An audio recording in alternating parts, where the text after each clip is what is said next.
নীলুফা চৌধুরী মনি, আপনার কাছে আসতে চাই যে আপনি একটি সাম্প্রতিক বক্তব্য নিয়ে যে আলোচনা হয়েছে বা সমালোচনার মুখে আপনি পড়েছেন, বিশেষ করে জুলাই আন্দোলনকে ডিজাইন বলা হয়েছে বলে উপস্থাপকের একটি প্রশ্নের উত্তরে আপনি বলেছিলেন, এবং স্নাইপারের গুলির উৎস নিয়েও প্রশ্ন তুলেছেন বলে আলোচনা হয়েছে, এবং ছাত্রদল সহ বিভিন্ন মহলে কিন্তু তীব্র প্রতিক্রিয়া হয়েছে। আসলে আপনি কি বুঝাতে চেয়েছিলেন, এবং আপনার কি মনে হয় যে আপনার বক্তব্য ভুলভাবে ব্যাখ্যা করা হয়েছে? ধন্যবাদ আপনাকে, যারা শুনছেন, এবং আমার সহ আলোচককে শুভেচ্ছা। দেখেন, এটা অনেকবারই বলা হয়েছে অনেকগুলো জায়গায়, এটাকে যে ভুলভাবে ব্যাখ্যা করা হয়েছে এটার কিন্তু কোনো বলার অপেক্ষা রাখে না। এটা আপনি নিজেও যদি দেখে থাকেন, এখন যেটা হয়, এটাকে ফটোকার্ড কেউ বানায় তার নিজের শত্রুকে বিভিন্নভাবে নিচু করার জন্য, ছোট করার জন্য, আন্দোলন করার জন্য। এটা যারা করে, এটা একটা বট বাহিনী দিয়ে করানো হয়। এবং সেইখানে আপনি দেখেন, ওখানে কিন্তু অ্যাঙ্কারের প্রশ্ন উত্তরে এরকম কিছুই ছিল না। ওখানে বলা হয়েছিল যে, এটা আমি শুধু বলেছি তা না, এর আগে কিন্তু প্রথম তত্ত্বাবধায়ক সরকার প্রধান প্রথম বলেছিলেন, উনি কিন্তু একদম মেটিকুলাস পর্যন্ত নিয়ে আসছে। বাট আমি কিন্তু এইসব কিছুই বলিনি। আমি বলেছি যে স্নাইপারের গুলিটা যাদের কাছে ছিল না, থাকার কথা না, হয়তো ছিল কিন্তু থাকার অফিসিয়ালি থাকার কথা না, অফিসিয়ালে আমরা ওইটা জানি না, তাহলে কার কাছে ছিল?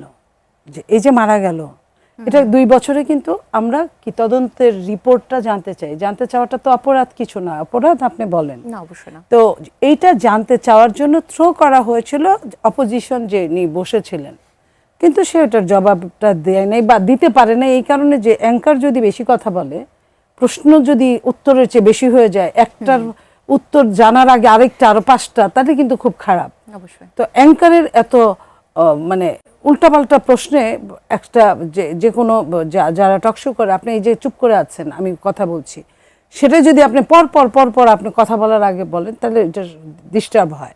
সেই ডিস্টার্বের মধ্যে উনি আবার কথার উত্তর পুরোটা পূর্ণাঙ্গ হওয়ার আগেই আবার প্রশ্ন করছে, তাহলে কি আপনি মনে করেন যে এটা একটা ডিজাইন? আপনি বলেন, আপনি এখানে আমাদের নিয়ে বসছেন, অ্যাঙ্কারিং করছেন, আপনার কি কি প্রশ্ন করবেন আপনি কিন্তু বেশ কিছু লিখে নিয়ে আসছেন। এটা কিন্তু একটা ডিজাইন। ডিজাইন ছাড়া কিছুই হয় না। আমার পাশের জন এমপি হয়েছে ইলেকশন করে, সে কিন্তু তার একটা ডিজাইন ছিল, কিভাবে, কোনখানে, কবে যাবে, কোন জায়গায় কি বলবে, কি বক্তব্য রাখবে, কিটা। যাদেরকে উপর হামলা করা হলো, যারা হামলা করলো, তাদের একটা ডিজাইন ছিল। ডিজাইনটা তো এটা অস্বীকার করেন না। ডিজাইন মানে কি? আপনি একটা প্ল্যান করবেন।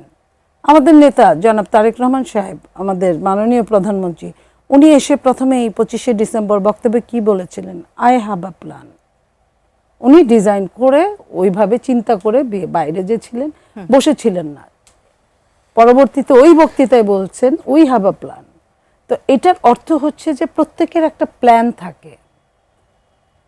এই কথাটা ওইভাবেই বলেছি, যারা মার খেয়েছে, মারা গিয়েছে আমাদের সন্তানরা, তাদের জন্য পরের লাইনটাই কিন্তু এরকম ছিল যে আমাদের ছেলেরা এইভাবেই বলেছি, যারা আবেগ নিয়ে অন্যায়ের প্রতিবাদ করতে এসেছিল তাদেরকে যারা এইভাবে মেরেছে।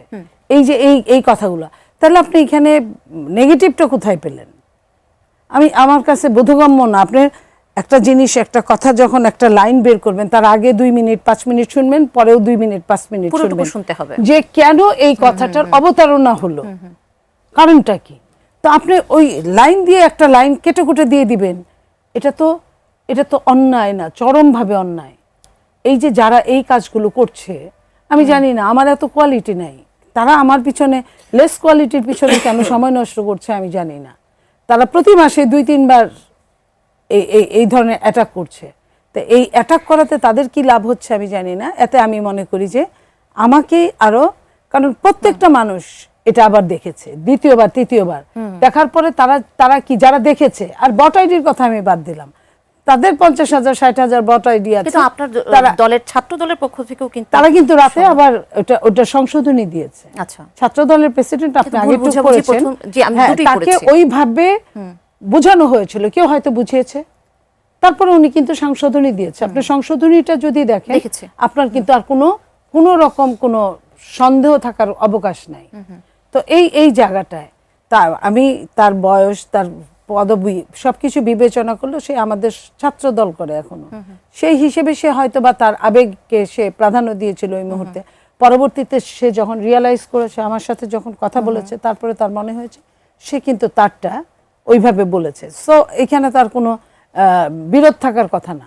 আচ্ছা। তো এটা যারা করেছে, যারা এটা নিয়েই চলে, যারা, তারাই জানে যে কেন তারা এই কাজগুলো করে। আমরা যদি না থাকি, এই দেশের গণতন্ত্রটা, তাদের কাছে তো গণতন্ত্র কখনোই ছিল না। তারা তো গণতন্ত্র চায় না, তারা অর্ডার ফলো করার মতো একটা দল। তারা তাদের উপর থেকে যেটা ন্যস্ত করবে এটাই নিচেরগুলো পালন করবে, এরকম একটা দল। এখানে কোনো গণতন্ত্র নাই ওইখানে। বাট গণতন্ত্র যাতে এই দেশে না টিকুক, এই জন্যই তো আমাদের পেছনে লাগা। আপনি মনে করছেন কেউ পিছনে লেগেছে? এটা এটা বলার অপেক্ষা রাখে না, এটা তো হাওয়ার উপর থেকে আসলো না। আচ্ছা। এই জিনিসগুলো, এই যে এই এত রকমের কথাগুলো আপনি খেয়াল করে দেখেন, প্রত্যেক কারা যারা এটাকে বেচাকিনা করছে তারাই এটা নিয়ে কাজ করছে। আপনার ধরেন এনসিপি সবচেয়ে বেশি কষ্ট পাওয়ার কথা। এনসিপির যার সাথে আমি সেই দিন ছিলাম, সেই কিন্তু পরবর্তীতে গতকাল রাতেও আমার সাথে একটা টকশো করেছে।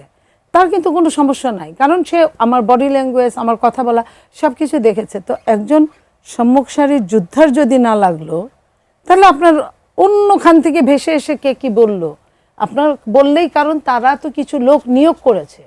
নিয়োগ করা মানুষগুলো যখন সাইবার বুলিং করে, তারা মনে করে এটা বিরাট কিছু, এই যে পেয়েছি একে ধ্বংস করাটা আমাদের জন্য কোনো ব্যাপারই না।